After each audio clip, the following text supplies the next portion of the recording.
Yeah, and the key element there, of course, is how restricted access is. When people are allowed in, it's on Beijing's terms, if you like, or the Chinese government's terms, and you see what they want you to see. So what about the plight, though, of Uyghur Muslims? Clearly the Chinese government realises this is at the very least become a major perception issue for it. There was a brief apparent threat for the US to boycott the Olympics, which apparently has been withdrawn now, but they know it's an issue. Does that mean there could be any tempering of the hardline stance of the Uyghurs, or is that just not going to happen? Look, I think what we might see in the short term is more of what we saw yesterday.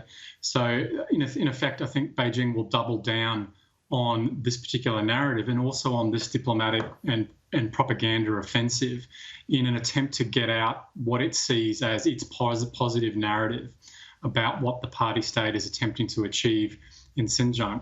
Over the long term, however, I think that this kind of activity will be counterproductive. It simply shines a light on the very big gulf between the party state's assessment or narrative about Xinjiang and what external researchers and observers have identified really over the last 2 to 3 years about what is actually occurring in Xinjiang.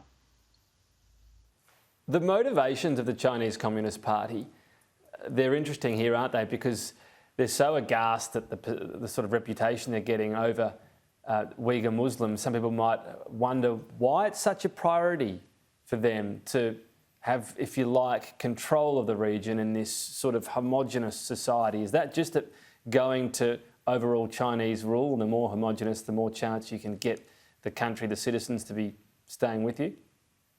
Yeah, look, it goes to a number of factors, very much specific to Xinjiang.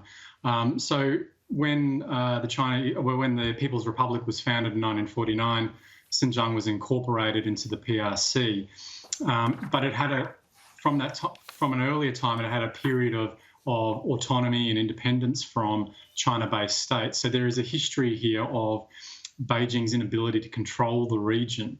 And if we fast forward to today, much of this crackdown has occurred at a sort of an interesting set of timings.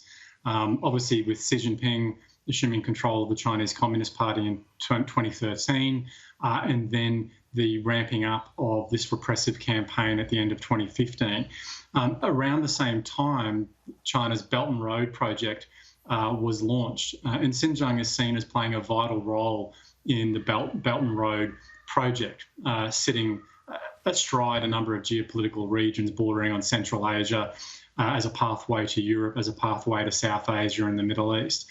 So there's an interconnection between contemporary geopolitical interests and also longer-term historical desires of the Chinese state to control Xinjiang, but also the Turkic Muslim ethnic minorities in the region.